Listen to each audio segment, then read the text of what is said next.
All right, everybody, if we could gather around, I just want to get a very few short things here before we head out. Our actual first stop is going to be behind this CrossFit fitness building. And I also wanted to point out before we go, we're standing next to one of the Lafayette Mill self-guided tour signs. And last week's Lafayette Village Walk was canceled due to the torrential downpours, and it's happening a week from today. We'll start at this very spot, and I hope that if you can come out. It's a great story as well as the one we're going to do today. And I know that some people probably have made plans on the original sign-up group, so I'm sure we'll have plenty of space. And it's quite a remarkable tale, and I hope you'll show up for that. Okay, is that? Next Saturday, 10 o'clock, yeah. Yep. That one is a sign up through the Hive, which is their website. You can sign up through them, but if you miss the sign up, don't feel bad, because this is an easy walk to manage. We're not in busy Wickford or having to ride a bus back home, so whoever shows up is more than welcome to come on the walk. And finally, since nobody from the library could be here, this particular walk was sponsored, as so many of mine are, by the Friends of the Library. And I just wanted to thank them for that and encourage everybody to be involved. At least, if nothing else, go down to the library and buy some of those books and DVDs and such that help support stuff like this. So from here, we're going to head down past the old dye house building, which is now a gym, and stop on that grassy area and begin our walk where it's a little quieter.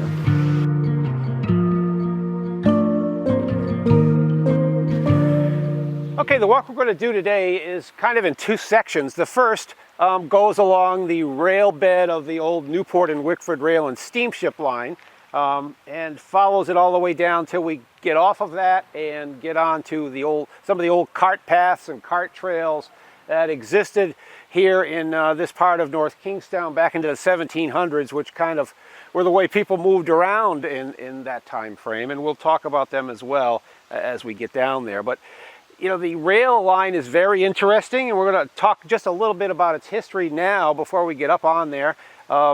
It was begun in the right after the Civil War. Work began on the rail line, and it was financed in a very interesting fashion, largely by folks centered around a guy whose name we all know if you're from Rhode Island, named Cornelius Vanderbilt. Now, Cornelius Vanderbilt, of course, was the centerpiece of the Gilded Age in Newport. You know, the beginnings of what we all go over there to see Newport for, what tourists go over there for, these summer cottages that they call them over there. You know, houses like the Marble House and the Breakers. And these gentlemen were the captains of industry, and they created the United States as it was at that time frame. They took advantage of what was going on, and especially in an age before there was federal income tax, and built vast empires that helped grow America into the country it was before. These guys were indeed some of the men, more than even the politicians, that made America from a place full of farmers to a place that was moving the entire world by the time they were done.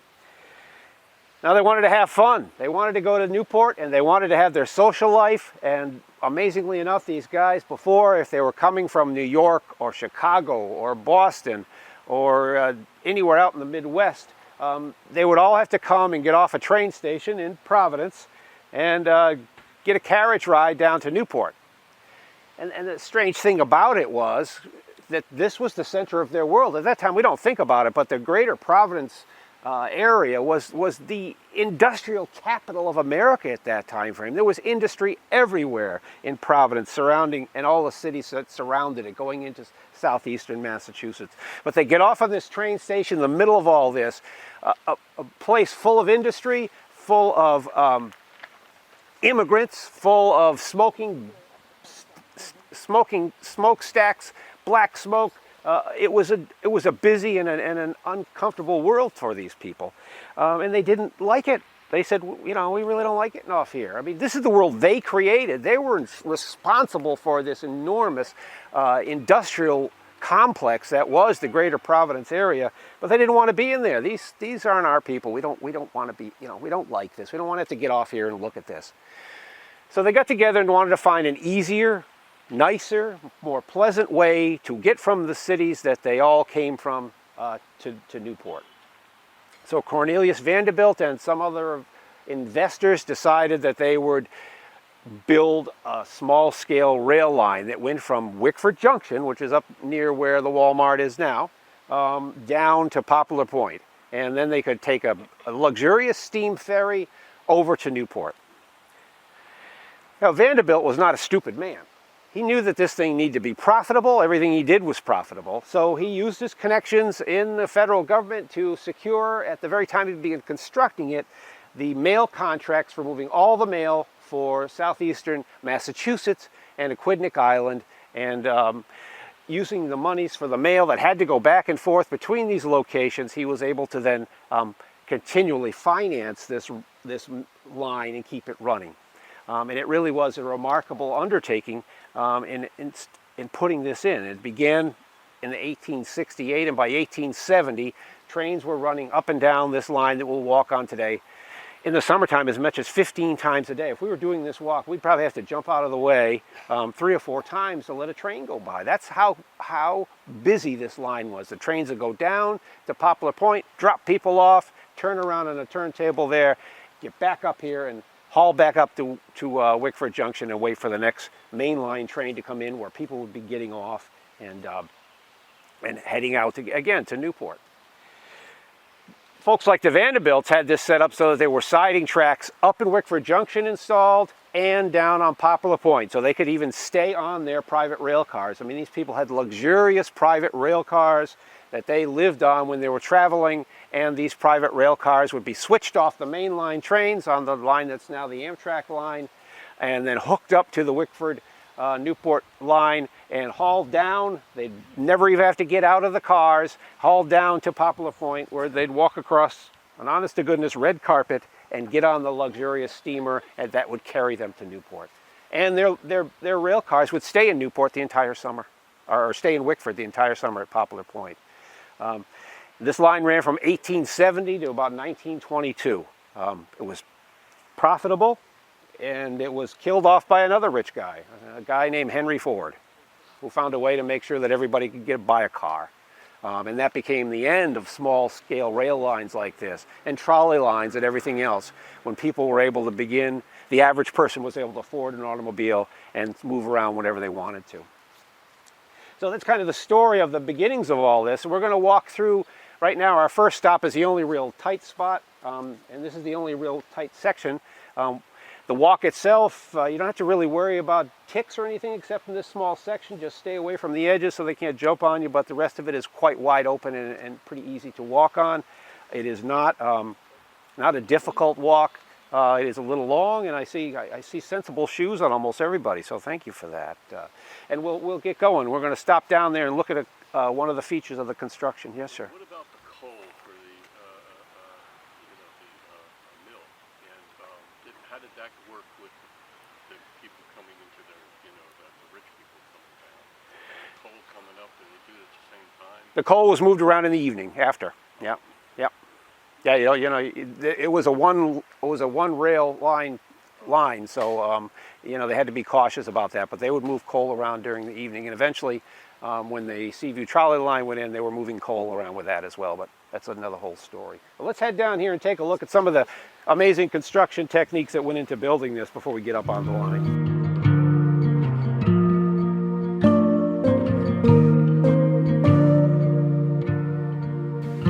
Okay, this is our one tight spot we have here, but this feature of the line is just too interesting to miss. And people who are regular walkers on the rail is there anybody here who's never been out here in the park? Yep. So if you walk up on this rail, you'd go right over this and not even realize it was here. The first time I've seen it from here. I've walked this hundreds of times. It's pretty spectacular if you take a look at it. There's another one there that the river passes through now. This one was the original line that was for water to go back from the mill into the river, and so they were getting water there, supplying it back to the river if they needed it through this line here. But this is dry mortar, keystone arch construction technology done by local masons from the North Kingstown area in the late 1860s. There was no concrete involved in this. This is a technique that has been around since the Roman era. Since Rome these are the folks who decided this Keystone Arch technology, and that was being done in the United States in the 1800s. And this is a great example of that.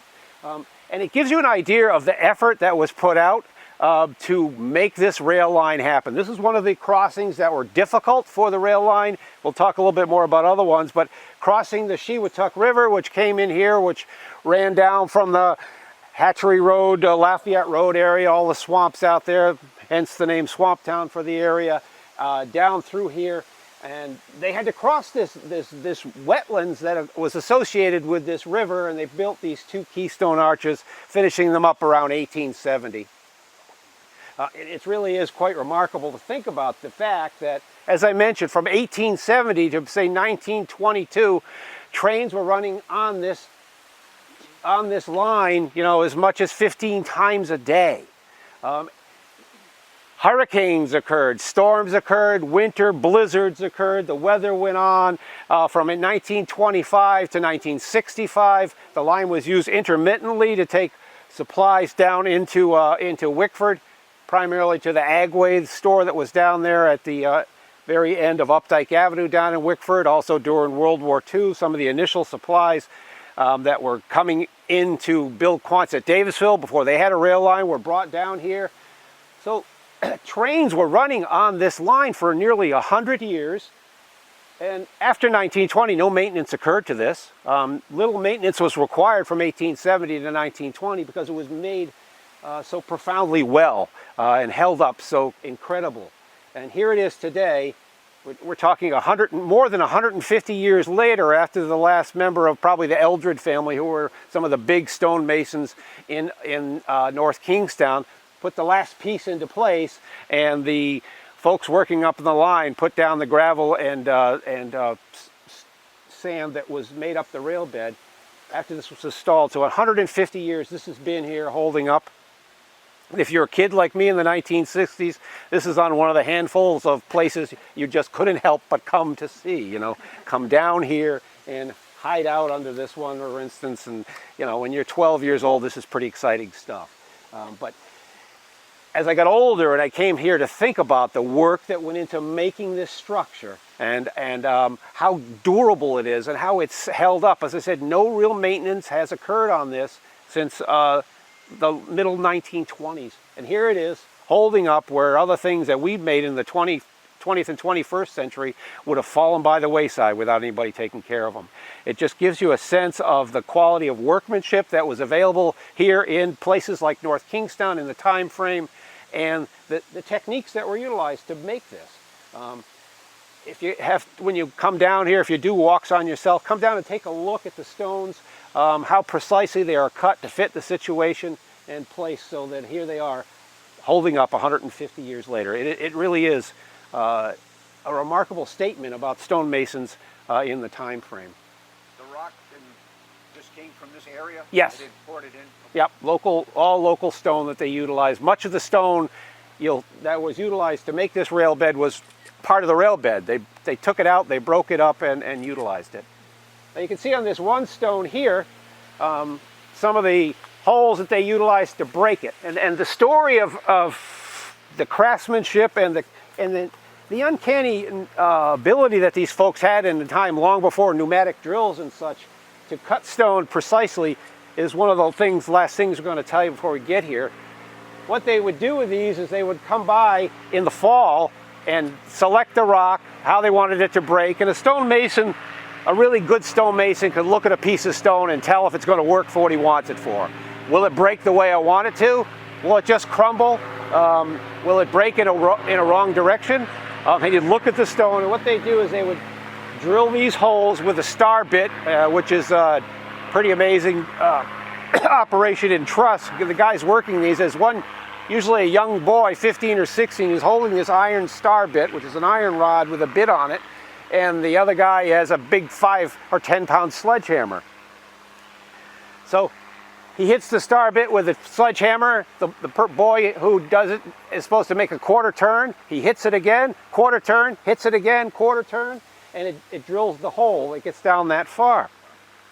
And once they have the hole down as far as the head stonemason thinks it needs to be, then what they do is they fill that hole with water. And then they take a small plug made out of either ironwood or oak, hard white oak, and hammer it in there. Then they walk away.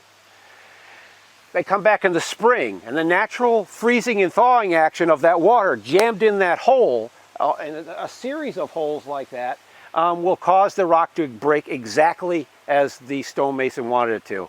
He'd come back, he'd take his 10-pound sledge and hit along the line of holes, and the rock breaks perfect. So we're talking about patience too. You know, you're talking about some guy who has to set this thing up in the end of the fall and be ready to wait all the way around until April before nature has done its work to make these cuts exactly where he wanted them. So when you look at those little holes there, they tell a story in and of themselves. And this is just these lost crests that were out there in the 17 and 1800s that, of course, nobody knows anything about anymore. But it's quite a remarkable story. And these stone bridges that the trains ran across stand as a testament to the folks who built them. Was it a one-year thing, or did they do several years of, you know, several times of freezing out water, or they would plan this stuff out and cut most of their stuff, the critical pieces, in that first year. Okay. And these guys knew what they were doing. They knew what they needed. And as you can see by looking at the other stuff is fill in.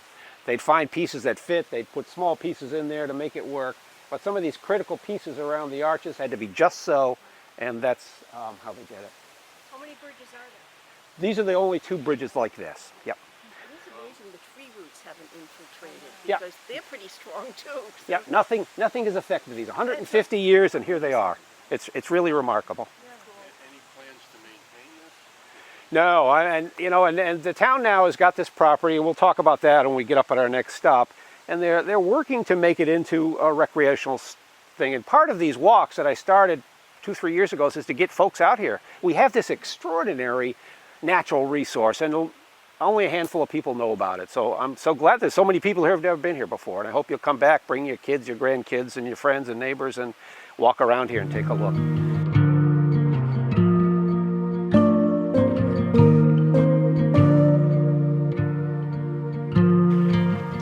All right, it's a good place to stop. And as I said, people do come and go on here, so we'll just have to let them through. But, just like Mayberry, RFD, or the Waltons, every river and every little village had the old swimming hole, and this path goes down to what was at that time the old swimming hole that, kids would run to in a day like this.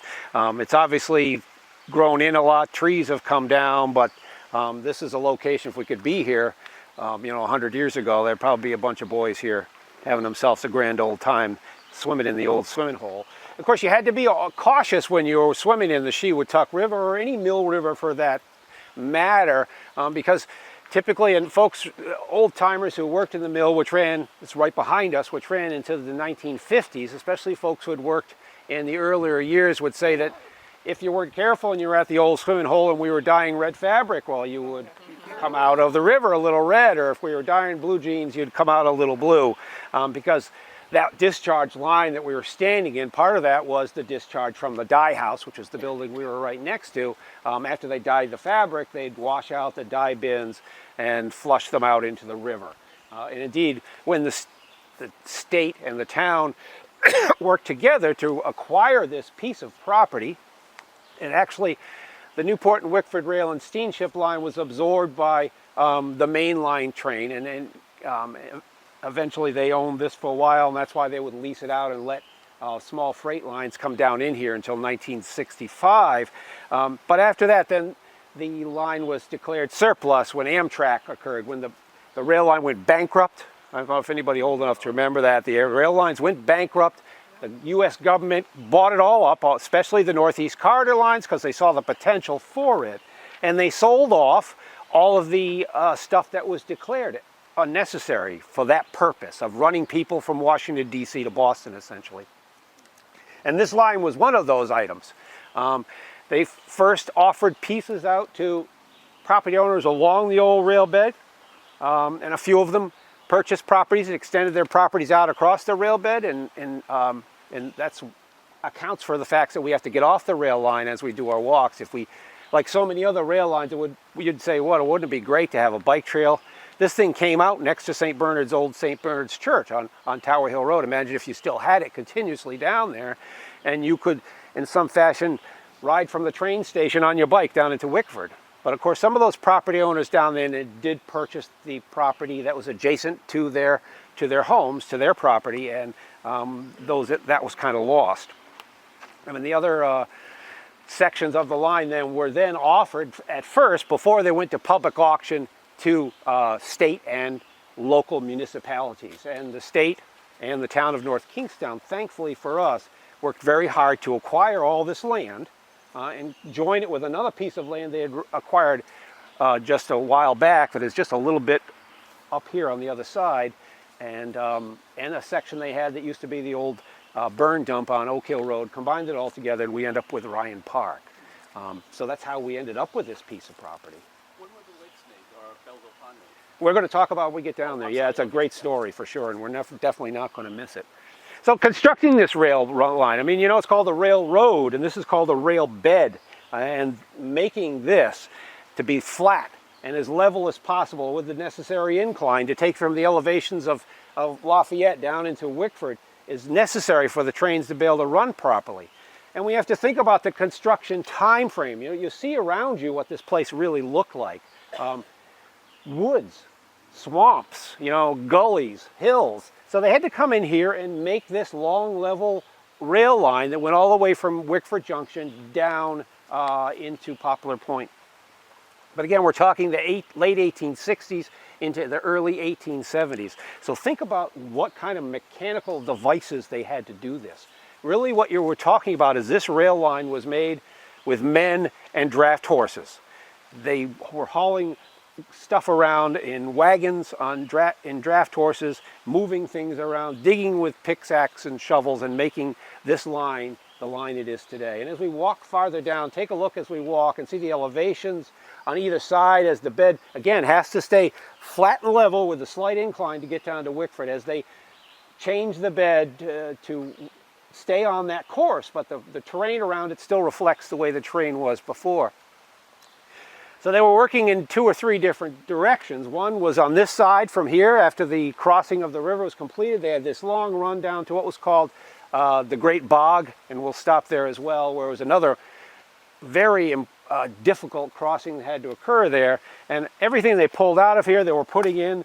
They were out using the stones to make stone arches. Stones that they couldn't use were thrown off to the side. Gravel and sand was moved around to make the rail bed. And it really was an effort utilizing the stuff that was at hand for the most part to end up with a rail bed like this. But when they got to the Great Bog, everything they had left over, they'd have to throw in there to get a good sturdy base that could handle the traffic of a train running 15 times a day on it. So when we get down there, we'll talk a little bit about this. But as we walk from here to there, take a look. We have one stop before we get down to the Great Bog. Take a look at the things that are going along the side, the way the terrain is and the topography of the land, and kind of think about what efforts were occurring in here. And also think about what you see around here with the trees. The reality is, when this rail was running, if you look for trees in here and you think about sizes of trees and ages of trees, you'll see that most of the trees we're seeing here were from the 1920s, after the 1920s, and that they are not that many trees that are more than 100 years old here. We have a pretty good forest rejuvenating itself here, but it isn't that old at this point. But every once in a while there's a tree out in the woods that would have been here when the trains were rolling by. So let's head down a little ways to our next stop.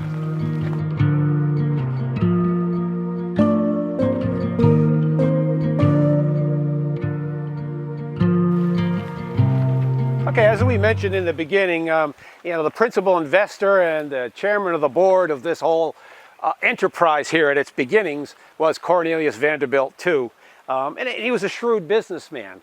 But we had another shrewd businessman operating out there, Robert Rodman, who owned essentially the entire village of Lafayette. Every building that you see in Lafayette, he owned it. And this was just the beginning of what he had. He also owned 4 other textile mills besides. He owned the Silver Spring Textile Mill, which has been demolished, the Shady Lee Textile Mill, which is still there today, the Rocky Brook Textile Mill in Peacedale-Wakefield border, which is still there today, and also a textile mill down on Tower Hill Road. And we'll use our Rhode Island vernacular here. It was located where Ray's Motorcycles is now. So the guy has 5 textile mills. He runs it out of this empire. So he's not somebody to be sneezed at. But Robert Rodman realized that in order for him to become the next echelon, to move up, he needed rail. Before that, he was hauling coal from the town dock in Wickford, the town wharf, and we think of that as a public space. You know, it's been a public space for a while, but in the 1800s, the town wharf at the end of Main Street was private property. Half of it was owned by the Baker family, who were coal brokers and coal merchants who moved coal around in South County, and the other half was owned by Robert Rodman. Coal came into the docks there at Wickford, was offloaded in that area now that we all park our cars and fishing boats tie up to and all that such. And piles of coal were everywhere down there. And for Robert Rodman to keep this mill running, which by then was being powered by a giant coreless steam engine, he needed coal. The engine was a monster. It had to be fed. So he had people, teamster crews, running back and forth 6 days a week, 12 or 14 hours a day. That's all they did was haul coal back and forth from Wickford to here. And that's not efficient. And when Robert Rodman wanted to get raw materials in, he'd buy wool locally, but buying cotton, it had to come in either at the docks in Wickford or at the rail junction up at Wickford Junction. And when he wanted to ship out his finished goods, he had to do it the same way. That too is not efficient. He knew if he could have a rail spur off of this line that he could utilize, it was going to make him be able to bump up to the next echelon of the textile industry. But Cornelius Vanderbilt knew he had him over a barrel, and the negotiations for that spur went on from the end of the 1870s until like 1882, 83, when Rodman finally met up with the obligations that Vanderbilt had for him, and a rail spur was put off through the woods here that ran right up into the textile mill backyard where we were standing. Now coal can be delivered to Robert Rodman's mill via rail cars. Raw materials like cotton from the south can come in on a rail car, and this finished goods could go out on rail cars, being taken up to Wickford Junction, and cars that he had leased could be then switched over to the mainline train, and his materials, his products could be sold in Boston and New York, and he can compete with the big textile mills. So again, Cornelius Vanderbilt was always thinking about making this at least self-sustaining as far as finances go. He didn't want this. It was important to him that he could get all the people of his ilk could get down to Newport, but he also wasn't stupid. He wanted this to be a profitable business, and that was one of the ways he negotiated to make that happen. Was negotiating with the U.S. Post Office for those contracts, and then with Robert Rodman for the spur line that allowed him to expand. Both of them benefited from it for certain. Did he lease it, or did he get a one-time shot to buy it or sell it to him? The spur was owned by Rodman from here or therein, but he had to pay a yearly fee, a leasing fee, some kind of an arrangement to utilize the rest of the rail line to move his stuff around. And I wish I knew exactly how arrangements were made. I don't know if it was by tonnage or was just a straight fee for a year, but he definitely paid Vanderbilt a stipend to have advantage of using the rail line. That way the trains ran all year round. Right, absolutely. Trains were running all the time.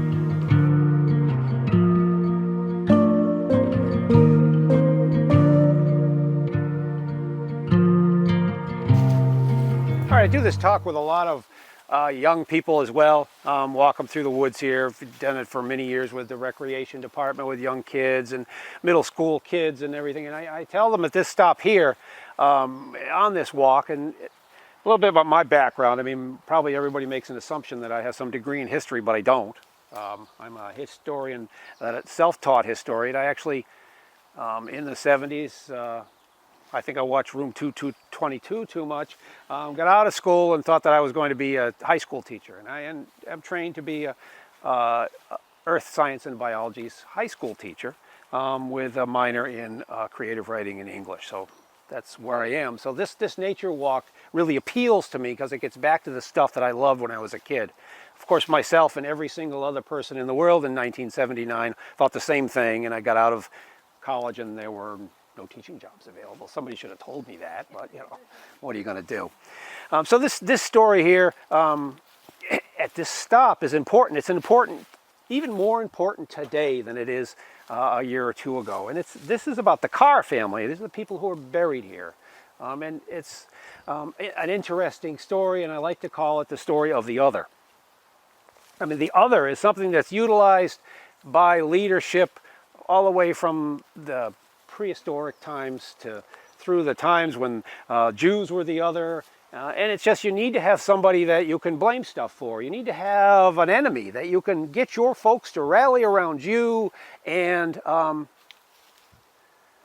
have something to focus on. And our problems are not. We didn't cause our problems. The other did. They did it. It was them. Now, the cars, you would wonder, why would they be part of the other? Well, when you find out that they came here in the late 1600s, and the name was Carré at that time frame, and they came here with a group of people whose names were Lemoine, Ayrault, Target, and a few other names, and they came here in 1679 as a group of French Huguenots who purchased property along the border of what is now North Kingstown and East Greenwich. And I'm sure if you all think about it, you know where that property must have been, because we have a road named after it, Frenchtown Road.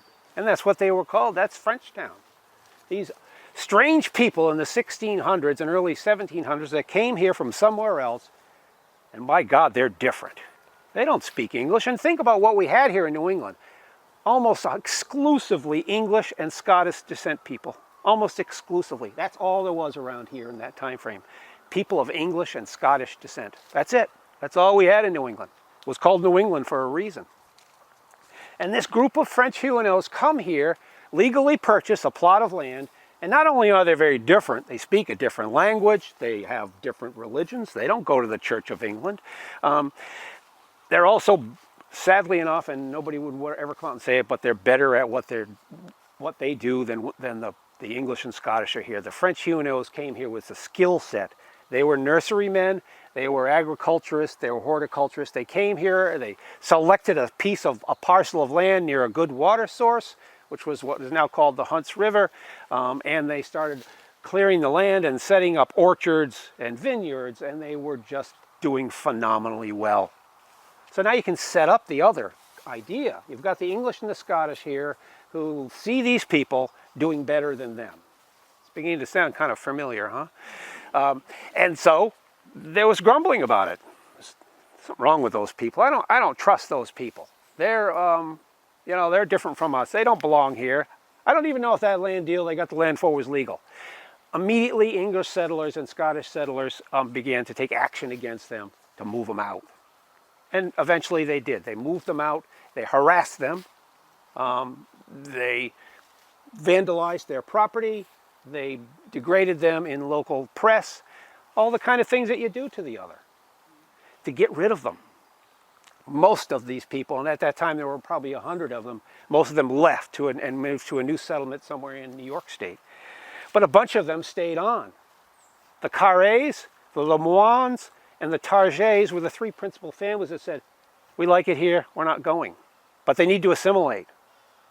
So what do? They begin to speak English, they start going to the Church of England, and they change their names. The Carrés are now the Cars. Lemoines, which means the moon in French, becomes the Moons, the Moon family. And the Targets become the Torgies. So these three families stay on and move. Cars now, not Carrés anymore, and Torgies, or Targets before, came down here on the edges of the 10-rod road and purchased large parcels of land. And they housed in the mill that's off to the side on the 10-rod road. I don't know if you can picture it. It's a big center chimney colonial-looking building with two L's on the sides up on a hill. That is the old Carr farmhouse. Robert Rodman purchased a great portion of the Carr's land to construct his mill on it. And the Carrs are buried out here. And what I tell kids today is we still have this thing, the other, going on. The other went on through Nazi Germany. The other has gone on in America for years. And now the concept of the other seems to be front and center in our political discourse today. And here are these people here who were the original other. Them and the Native Americans were the original other when you were settling here in southeastern New England. Those strange French people, those native people who were here, and we want their land, we want them out of here. These were the original other in this location. So when I come to this cemetery and I think about the lives that these people led, I mean, their ancestors, not these folks are buried here, suffered that kind of prejudice and suffered that kind of harassment. And these folks, they knew who they were. They knew, and they could follow their family trees. They know that their great-grandfather was not a car, he was a carré. They knew where they came from, but if they wanted to get along, if they wanted to fit in, they had to adapt. And so this graveyard, which sadly has been terribly vandalized, and it was terribly vandalized actually before the rail system became so popular as a walking trail. It was vandalized 20 years ago. And I don't understand young men who think it's great to go out to a cemetery and bust everything up and hang around and drink beers and ruin the place. But these cars have taken a beating back here, and they probably are used to it, unfortunately. And this story is an important story that we have to tell, and I like to tell it to young people because I think they need to have this in their head, because they live in a social media, internet world where maybe they don't even make the connections. And I think it's important that they do make those connections. So every time I do this walk, I stop here and tell the stories of these remarkable people who suffered through prejudice and hardship and persevered and ended up being the Cars and the Torgies and the Moons who populate our community to this day.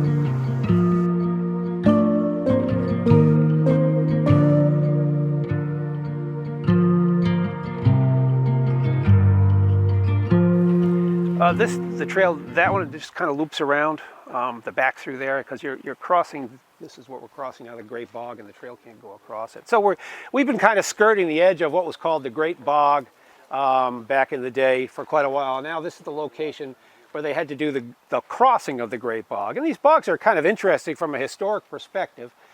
This one, the Great Bog, which is now the upper reaches of the Belleville Pond, but there was no pond there, and we'll talk more about that later on. And then another bog called the Black Bog, which was up in the Davisville area, were known as locations like so many other areas in New England, and also areas that came from these mother countries where people came from England, Scotland, and Wales, where you could mine what was called bog iron.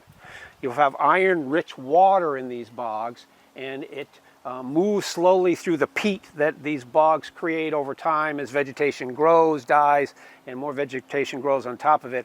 And the iron precipitates out from the iron-rich water in the peat into little teeny berries that almost are the size of a very small blueberry.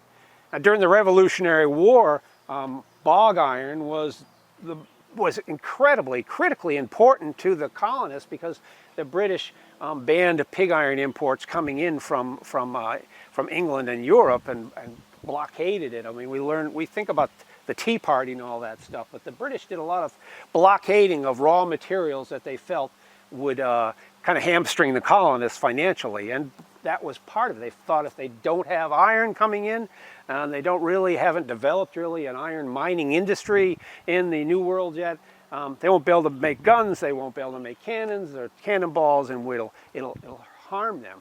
But these bogs with all these little bog berries in it, is what they were called, became critical then. And it was a kind of a job that you would go out in the bog on a sled, which is just kind of a flat area with some runners, so you'd lay on it so you don't sink in the bog. And it was something that young people did. Young boys, young girls, you'd get a knife, you'd cut the peat back, and you'd just pick these bog berries up and you'd put them in a sack that was on you. And it was an income source for people during the Revolutionary War period and earlier as well, to go out there and harvest bog iron out of these bogs. But it really did help the colonists get enough iron to make the weapons and the things that they needed to continue the battle against the British.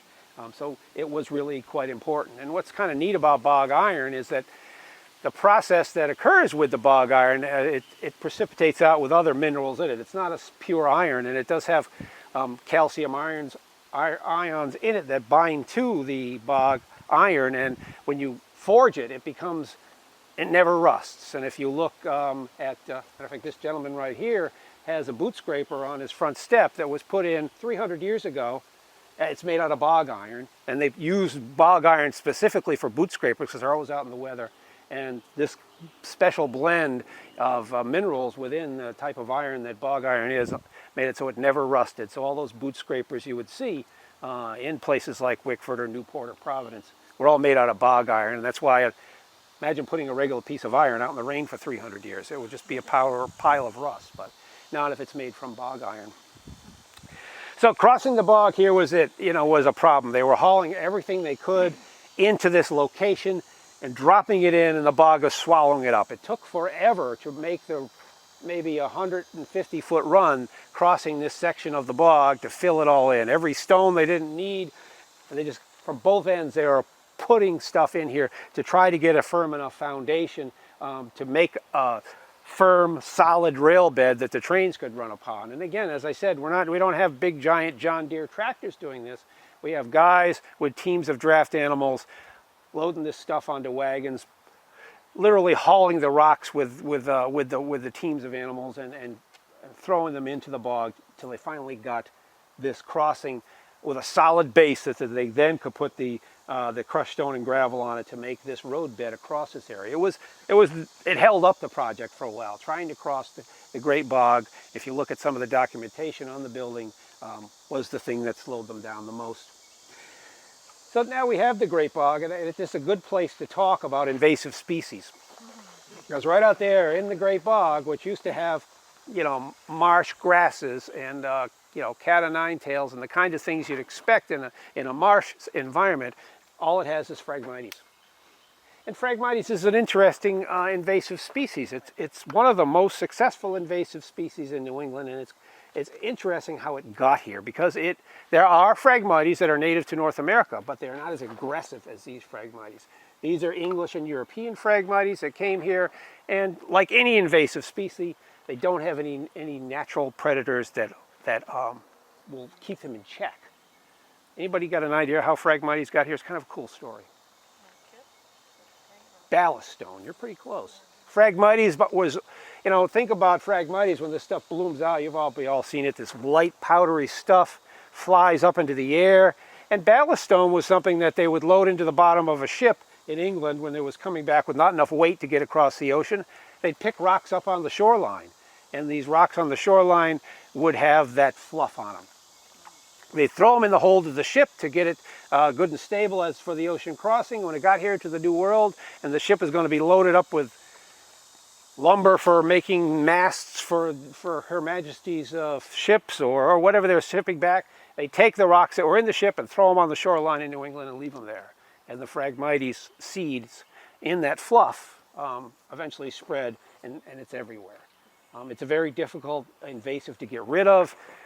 It just is very successful, and the only thing that stops it is deep water. If the water has a high enough salinity and it is deep enough, then the phragmites can't grow up through it to get to the sunlight. But in most places now, and it's a thing that's going to occur more, because as we get down to the end and we talk about the ponds there, we'll know these are all man-made ponds that were managed. They were dredged to keep them deep. And now they're not being managed and dredged. So the phragmites will continue to spread. And eventually, if nothing's done, they'll, along with the other invasives that are in there, cinquefoil and such, which we'll also talk about, will take over these great recreational features that we have in North Kingstown. Okay, we're going to walk down the trail a little more to our next stop and talk about something that happened very recently.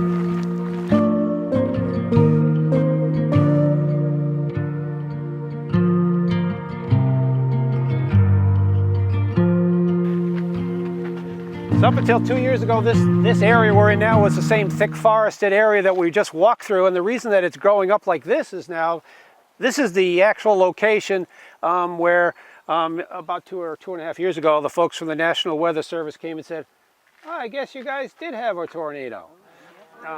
It hit right down at this location, and in the fall you can really see it, but behind here is just a twisted wreck of giant trees.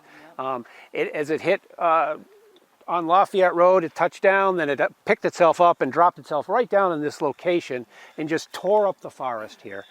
So it's interesting. I mean, that's the way nature works, and part of this tornado thing has to do with global warming. But, storms have come and gone across the centuries, and what they do is they clear out an area of a thick forest like this and allow new kinds of growth to occur, growth that just can't occur without the direct sunlight that an open area like this allows.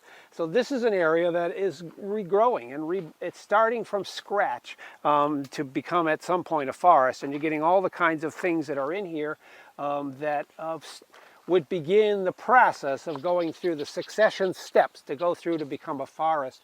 And it's also a different kind of a habitat, so it's a place where there are lots of different birds that come in here. Young deer and such come here to eat this type of lush green stuff that's here that's not so readily found in the forest. So it's a regeneration of this area in the forest, and it's interesting. I'm sure it wasn't interesting for the folks in that house right over on the other side when it occurred, but it really is quite remarkable in the space of 2 years to see the growth that's occurred here. Very different than a forest growth, though, because of the fact that there's now a section as large as this where you have this much sunlight, and these low story kinds of plants that need the sun to really thrive are beginning to come up. But you can also see in and amongst them the beginnings of maples and oaks that will eventually grow tall enough to shade out this undergrowth, and it will be absorbed back into the forest. But it's kind of interesting to be able to have a place like this where you can really kind of see this happening over the next decade or so, and this will eventually will go back and it'll be forested once again, and also not so darn hot when you're walking through this section. Right, let me get ahead of you and we'll head on. We're just going a little ways down the way.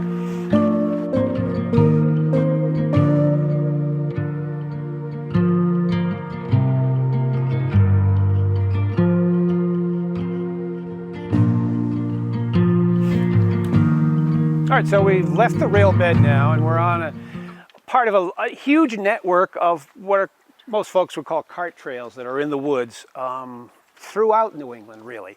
And these cart trails are interesting, and that's the name they have, but for most part they're walking paths. You know, we've been kind of spoiled by TV and movies and such, and think that people in the 1800s, all of them were riding horses or riding in wagons. But the reality is the vast majority of regular Joe people just walked everywhere. I mean, walking, you know, you look at some of these diaries of folks that I have access to in the 1800s, and to get out and walk 6 or 8 miles to go visit a friend was a commonplace thing. And the cart trails that existed in the woods were utilized as shortcuts. They would go from major road to major road. And then when rail lines went through, starting in the 1834, when the main line came through North Kingstown on its way between, at that time, the Boston-Stonington line, many of the cart trails that got anywhere near close to the rail lines, they would cut across and get on the rail lines, because these are a nice, flat, easy walking place to get to even more important places, because these rail lines would all have stations located in places that you'd want to get to. So you could get on the rail line and you want to get to Davisville. You don't have to go all the way down to the Post Road and go that way. You just follow the rail line and you're right in Davisville Station. So most of the cart trails that were existing in the woods at that time, if they were anywhere near a rail line that came through, they would extend them out to get to the rail line edge and find a way to move around. And of course, people did move on these on horses, and they move horses and carts through here. But the vast majority of traffic on these trails in the 1800s was people on foot going from here to there. And these kind of trails, probably there were people going on foot to go work at the textile mills. You know, because these trails end up in the 2 big textile mills, Lafayette and Belleville at the time frame. So, you know, people were getting on these trails from other locations and walking to work, essentially. And a lot of these trails probably follow trails that were initially Native American trails. Native American people call this area, the Narragansett people call this area the Shiwatak, which translates loosely to the hidden place by the small stream. And if you think about the Shiwatak as it is, it kind of makes sense. And this was one of the areas that they would come and winter over after leaving the shorelines. And when winter came, they would have, their villages would move inland to areas like this, where you're in the forest, you're protected from nor'easters coming up the Narragansett Bay and along the coastline, and you're also near where the game is. In the spring and summer and early fall, the Narragansett people, and of course the Wampanoags as well, were depending upon the bounty of the Narragansett Bay, its estuaries, woodlands like this to harvest woodland things, and also the agricultural enterprises that they had going on in the area. They were planting the land dramatically, and there hundreds, literally hundreds of acres of land in southern Rhode Island were cleared for agriculture. And that's why the settlers came here and decided we need to drive these native people out. Because if you have a choice of going into a section of woods like this and say West Greenwich and chopping these trees down and clearing the land and preparing it for farming, or do you want the lands the Narragansett and Wampanoag people have cleared for the last 500 years that's ready to farm? Which choice are you going to make? You're going to say, hey, we want their land. This is we want to take this land from them. And that really was what the whole impetus for not only the King Philip's War, but every war between native people and settlers as they marched across the continent was all about. Land envy. They have the good land, we want the good land. And really that's the basis for it all. We're going to walk up just a little bit to get to this clear area, and we'll talk a little bit about the Narragansett people and how they use this land.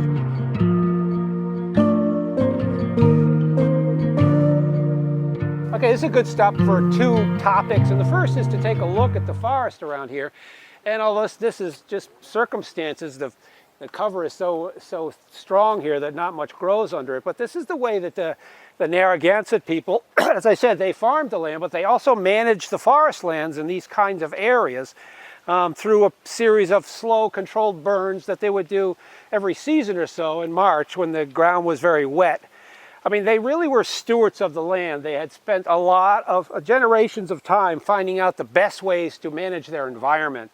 You know, and the farming came out of generations and generations of crop choices and how to grow them, how to store them, till they got to the point where they were so efficient at it that the Verrazano, when he came here in the 1500s and stepped ashore on the western side of the Narragansett Bay, he went right back on the ship and started writing letters back to the Queen who had financed his venture saying, this is the most amazing place I have seen. And he started up in coastal Maine and went all the way down to the Carolinas. And he said, the western side of what we now call the Narragansett Bay, he says, not only was it the most densely settled place that he came across, and think about that, all that land, this is the one place that stood up there, Verrazano. He said, this is the most densely settled place I've ever seen. He said, the land has been cleared.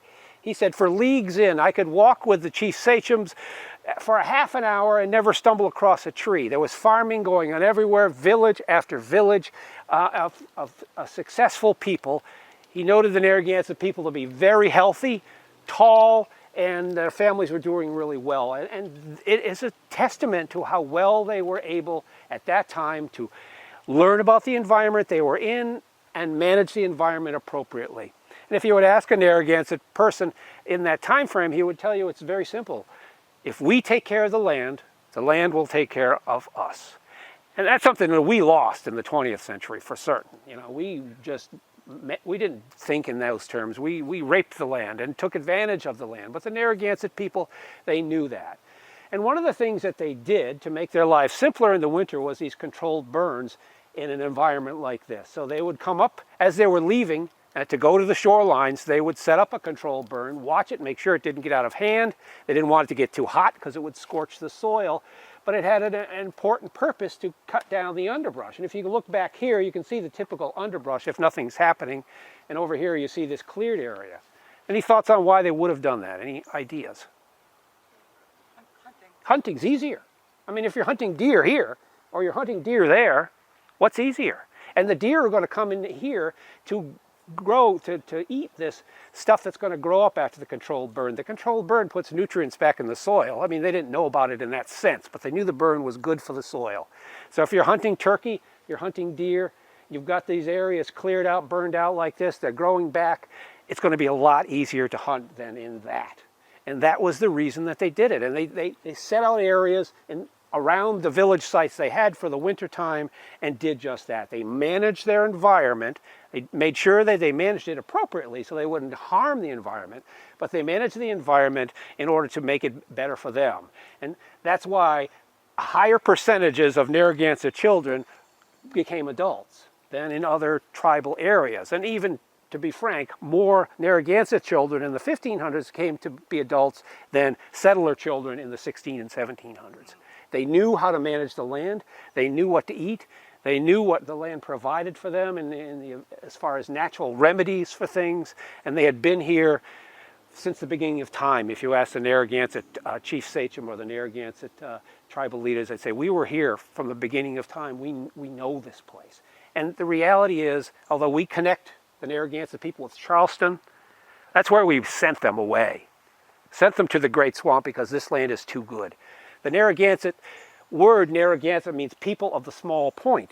And originally, when the Narragansett tribe was in its beginnings, the small point was the land in North Kingstown and Narragansett between the Narragansett Bay and the Narrow River. If you take a look at an aerial map, you can see how that's a small point of land. And of course, as they became more successful and more Narragansett people were born and raised into adulthood, larger villages, etc., they spread up and down the Narragansett Bay, moving in and taking over lands in the northern part of Rhode Island that were maybe earlier were part of the tribal areas of the Massachusetts Indians. They're moving over on the other side and pushing the Wampanoags away because the Narragansett tribe really knew what they were doing. They were in touch with their environment, and they utilized their environment appropriately and managed it appropriately so they never did harm to it. And that was the secrets to their success.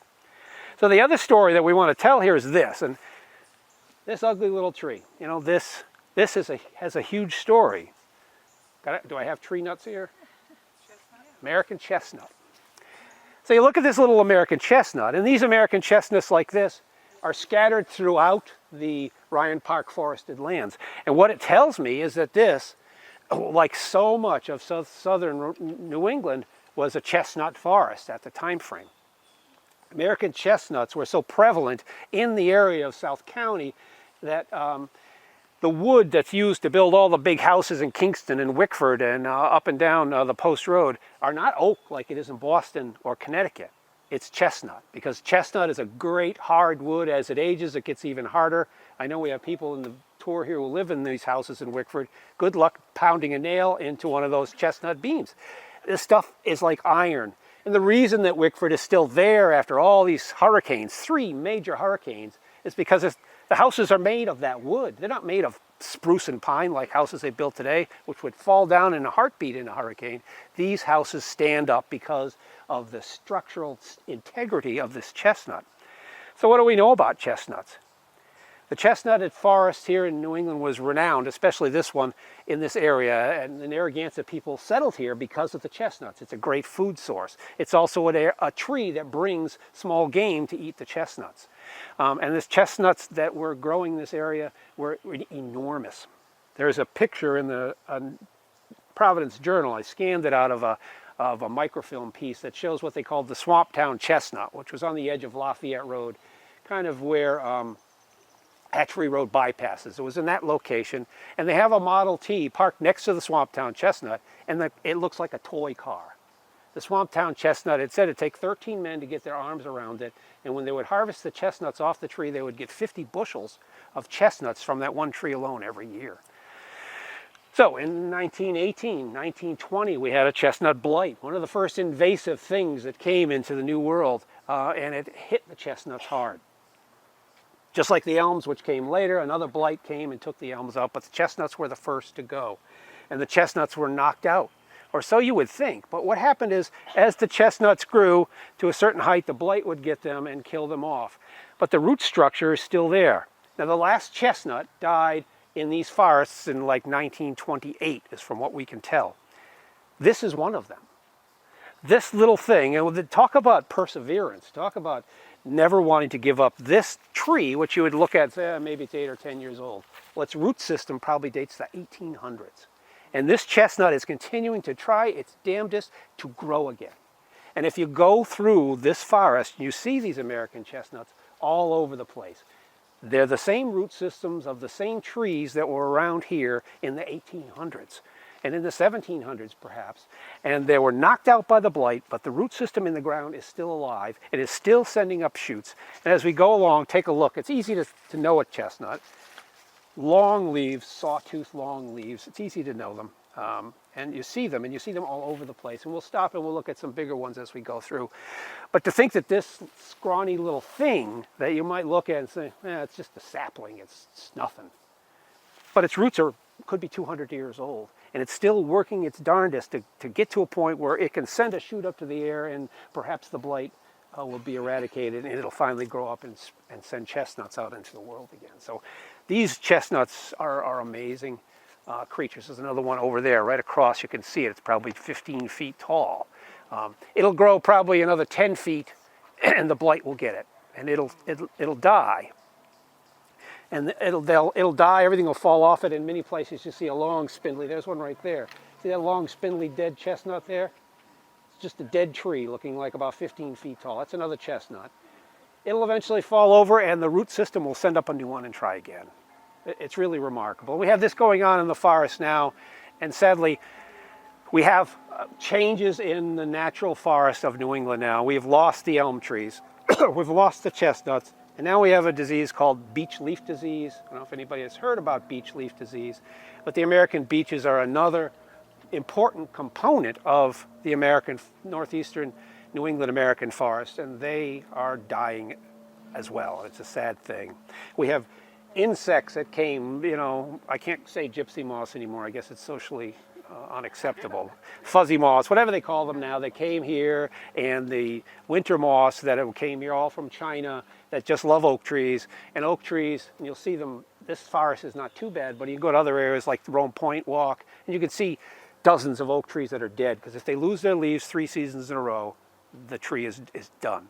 And these bugs, invasive bugs, are killing off the oak trees as well. We've been lucky now that they found some natural predators to fight against these bugs, and maybe the oak portion of our forest will survive. But the chestnuts are still working at it. The beeches are on their way out. The elms are gone. There are so many invasive things that are coming in and are going to change our forests. The forests that I grew up in are already different, and the forests that your grandchildren grew up in, and then their children will probably be different as well. And it's unfortunate as our world gets smaller in a way, because we are moving stuff around all over the place. It's changing our places forever. It's a sad statement. And this woodlands here, these chestnuts and such, are a testament to that. I mean, there are groups of people all across New England working hard to try to find some way to allow these chestnut saplings to become chestnut trees again. And there's work going on that all the time. If you just Google it online, you'll find every state has a chestnut society. And it's important work to think about trying to save our forests for what they are, because they're not only beautiful, but they support an entire biota, the animals that are in here that are going to be affected as well. So let's head on down the way a little bit.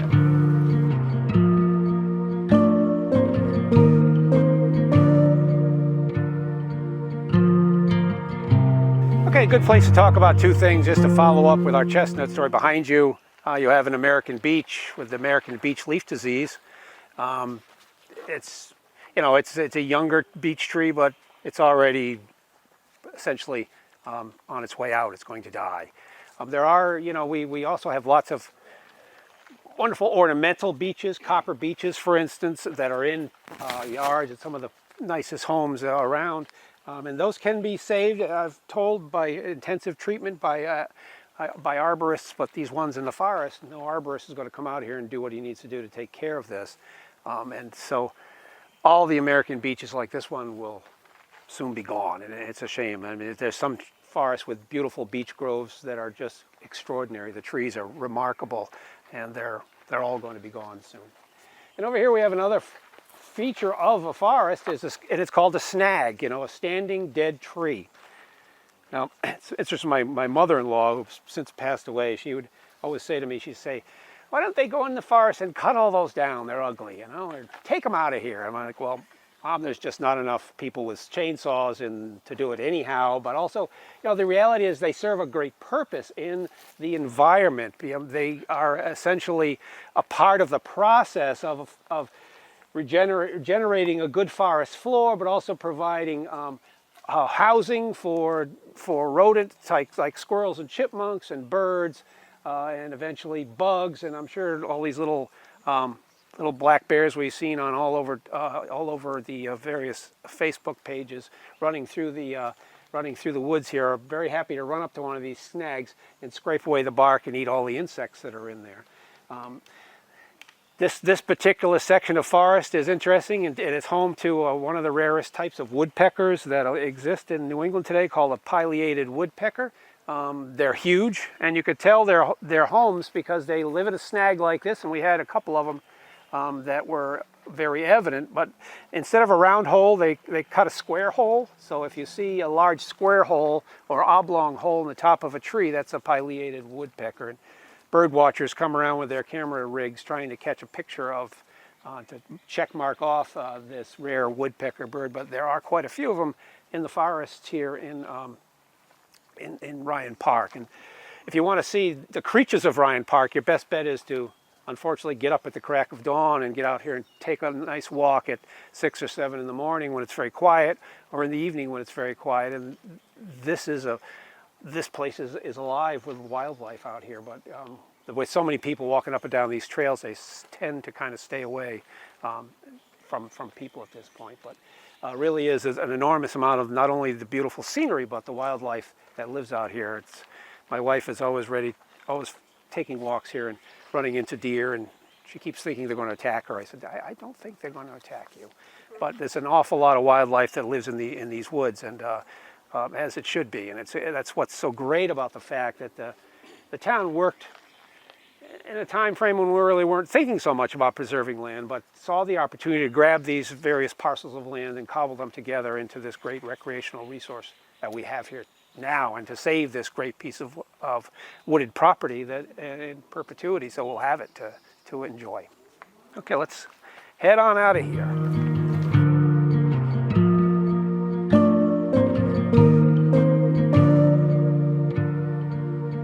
Okay, it's a good place to stop. Another great snag right here, and if you'll take a look at it, you can see that certainly raccoons and other animals have been looking for bugs in it. It's got woodpecker holes, regular woodpecker holes up in there that have been used by birds, are probably being used now by chipmunks or squirrels, and it's a home. It'll fall down eventually in the forest and break up.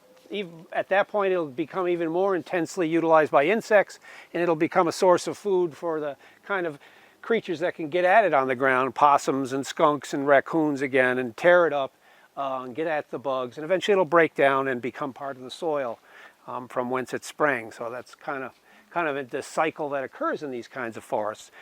Behind me we have here what is an important part of the biota of a forest like this, which is a vernal pool. Now, a vernal pool is a wet area that only stays around for a few months, and right now they're usually gone by now. We have such an incredibly wet early summer that the pools have not completely dried up. And this is where woodland amphibians, I mean, there's two kinds of amphibians in the world. See, my science teacher's coming into play here. The kinds that live in ponds and streams, frogs, and they have a life cycle. We all remember our biology class, eggs, tadpoles, adults, that moves along at a fairly leisurely pace. But the other amphibians that live in the woodlands, the toads, the tree frogs, and the salamanders, they have the exact same cycle because they're amphibians, but they have to do it in a accelerated pace, because the wetlands that they need to be there for the eggs to hatch and for the salamanders to have their tadpoles and the tree frogs and the toads to have their tadpoles, it needs to be in water. And so they have a very accelerated process to get through that, to get to an adult so they can crawl out of the edges of these vernal pools before they completely dry up. And for centuries that's worked out fine until recently. And the problem with the recently is, although this year we still have water in it, because of what we've talked about, because of tree loss, because of oak tree loss in particular, and other trees, a vernal pool's life depends upon it not evaporating. So if you lose the leaf cover above vernal pools, they evaporate too fast. And the amphibians, particularly salamanders and tree frogs, can't get through their life cycle, and they end up perishing as tadpoles as these ponds dry up too quickly. Now, the vernal pools in this forest have been largely spared from the problem, but again, if you take the walk down the Rome Point trails and you take the time to look off to the right and the left, and you can see areas where there are vernal pools, and the trees above the pools are dead because of the moth issues. And those situations, I've gone down there with with middle school kids in the past and seen these pools drying up, and they actually, maybe it's even smaller than what we have here, it's actually alive. It looks like the pool is in motion, like the water is boiling and roiling because of these tadpoles that are in there trying to get through the last stages of their life cycle so they have a chance to survive. I mean, I took a dip net out once with a Hamilton Elementary School group, and we just scooped in there, and I could hardly hold the weight of the net as I pulled it out with all these tadpoles in them. Some of them will make it, and a lot of them won't, and it's affecting the populations of these amphibians that live in the woodlands, again, totally based upon the invasive insects and viruses and funguses that are coming and affecting the tree cover over the vernal pool. So it's really something that is so little and so small that you don't think about it, but it could have long-lasting consequences because, of course, these tree frogs and these salamanders are part of the food chain and can affect everything in the forests. So it's something that is of concern to folks who study the forest ecosystems, that the loss of the tree cover over vernal pools is making them so they're not as lasting as long and not being as effective in providing places for these amphibians to get through that rapid fire life cycle that they have to have to survive.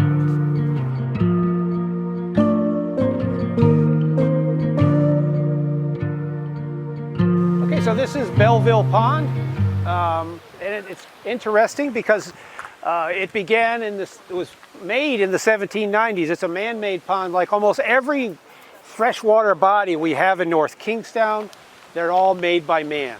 Carr Pond by Gilbert Stuart's birthplace has been enlarged by man, but it's a natural pond. But there are very few actual natural ponds in North Kingstown. And, you know, we have all these great features like this in the town. They're recreational features. They're places to come and fish, kayak, just come and look at the beauty of it all, everything. They're all here. And, you know, the fact that they're all natural are not natural ponds, they're man-made ponds. I mean, as Shakespeare would say, therein lies the rub, because this began in the 1780s, 1790s, when two brothers, the last name of Rhodes, came down here and decided they were going to put two mills in here at this time frame. At that time frame, it was a grist mill and a sawmill, and in doing so, these two brothers began the process that ended up with Secret Lake and Belleville Pond, with these two mills that were side by side, essentially each other, out on where Oak Hill is right now, with these water courses coming down and coming pretty close to them, and they each had their own lake. And these lakes, you got to think of them, go back to your high school physics class and think about potential and kinetic energy. A mill pond is just a vast battery. It's a storehouse of potential energy. And these guys knew this, and they would, over the years, they made this pond bigger and bigger, so it would be a bigger battery, essentially, to run the industries that were attached to them. This originally began as a stream running through a wetlands complex. And in the 1790s, they began the process of enlarging it. And again, we're even earlier on than the 1860s we were talking about in 1870s with making the railroads. Think about what it took, and this was completed within a space. It's the pond we see today, starting in the 1790s. By the 1830s, it was as big as this. A stream as big as that running through a wetlands complex. And all of this, the trees, everything that was in there, the work required to build the dam was all done by local men and local boys. Coming in here and grubbing out this muck, cutting down trees, pulling out stumps, using oxen with what were essentially big blades that they would use and drag through to drag the swamp muck up to the edges to create the sides of what became a pond, to create the dam material, bringing in stone from all over the place to reinforce the dam material so it had the ability to hold back this mass of water and then channel it into the appropriate location so it could run water wheels to power these mills that were here. And I said we started out with a grist mill and a sawmill, and like everywhere else where there were water resources, as the Industrial Revolution provided new things that you could do with mills, and the word mill is an old English word that just means making something. The mills change there as people could find ways to utilize the water power to make more money for their families, essentially. This was all about American entrepreneurship at its best in the 17 and 1800s. But the concept of people coming out, and look at the size of this pond, where you can just barely see the phragmites groves up at the top on the other side of that arch bridge. That's how big this pond is, and it was just that river running through a wetlands complex. And we're talking about the efforts of men and boys. You know, you get hired on for a day's work and you come out here and work. If you were a farmer and you didn't have anything, you take your son maybe from 12 to 16 and you come down here and you get paid for a day's work. I like to think about high school kids, and I bring this up to them all the time when I bring them here. Would you guys, if you were offered, you know, to go out there and muck around in that stuff and cut down trees and haul stumps out of there for maybe $1 a day? And you know they wouldn't do it. So you got to think about the kinds of people that were back then and how hard they wanted to work and what they were willing to do to get ahead for their families, because this was extra income for a farm family. And at that time frame in South County, that's what the vast majority of folks were subsistence farmers trying to get by. Some of them worked in villages and shops, but for the most part, the lion's share of folks were farmers, and these kinds of opportunities to come and work for a guy who had purchased the land and had an idea, a dream for himself and his family to make this into a place of industry. They come and work for him for $1 a day and make this enormous pond, make Secret Lake, actually make them. And all the ponds that you see in North Kingstown, the ones on Anaquatucket Road, the ones all over the place, the little ponds in Lafayette and all the other little mill ponds, all man-made. All guys getting in there with their draft animals and some shovels and just making something like this. Of course, nature has its own ideas about this place. Nature is working hard to bring this back to what nature meant it to be, a wetlands complex with a river going through it. Through the entire period of time that there were mills operating, there were workers working for the mills whose job was to dredge this out, to keep this a pond. They'd lower the level down when it was too dry, say in August, to run the mills. They'd drop the water down and they'd get out there and they'd muck it all out to keep it a pond. Now, the Belleville Mill closed down 1950, 75 years ago. Nobody's mucked this pond out in 75 years. You look up at the pond at the end of Anaquatucket Road and Boston Neck. People familiar with the pond I'm talking about? Right by the lotus blooms. Similar pond. Used to be deep. Even in the 60s, when I was a kid, it was deep. The textile mill there at Hamilton closed down in the 1970s. And now a long-legged herod can walk all the way across that pond. It's not deep anymore. And as a community, we have to think about these ponds as recreational resources.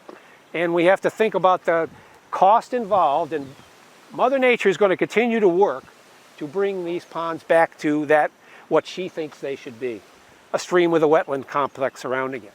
And invasives, again, like this cinquefoil that you see along the edges here that have come in and don't belong here as well, are working even harder to fill in this pond.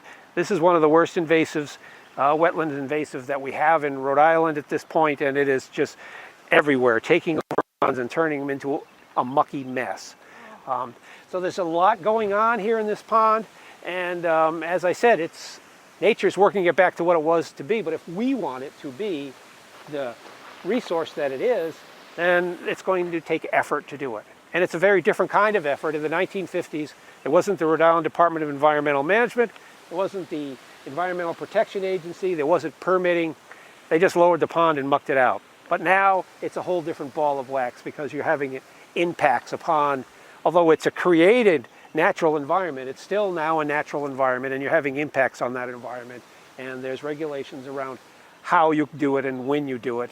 And as we know, regulations equate to cost.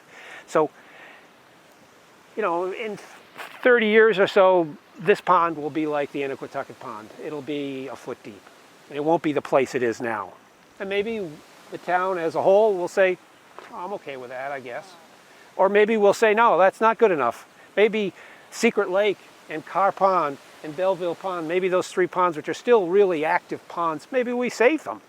But again, that's going to be a judgment call. It's going to take the will of the people to go to politicians and say, these resources are important to us. They're part of the character of our community, and we think it's worthwhile to spend the money to fix them, to make them ponds again. They're working on that car pond, right, on this cinquefoil now? The Gilbert Stewart? Yes, I yep. heard they were, They're trying to get rid of it, and it's tough to get rid of. But you know, Car Pond is, I don't know, half the size of this, perhaps. Can I make a PSA just quickly? We are a group that's making an association that's starting to try to save these. So if anyone's interested in finding out more, come see me after the walk. Good. That's very important, because this cinquefoil is going to accelerate the process. The pond is going to be going even faster than if it wasn't here. So it's really important to start thinking about that. We're just starting up now, but I don't want to take away from the talk, so come see me after. No, it's important. It's an important effort that people are doing, and these ponds are resources that in my heart of hearts, I think are worthy of saving. We have plenty of wetlands complexes in Rhode Island. We don't have this. This is something special, as is Secret Lake. I mean, they're special places. How deep was this when it was originally made? I would say in the center was 8 to 10 feet deep, probably. I mean, they were running a big mill, and of course, as the technology advanced and these mills were then run by coal-fired steam engines, they still needed the water to make the steam. They needed the water for the process of dyeing textiles. So they continued to maintain these ponds. And the state has done a lot of difference and is doing a lot more now to get the fish back up in the ponds. This fish ladder was just recently rebuilt. They're going to rebuild.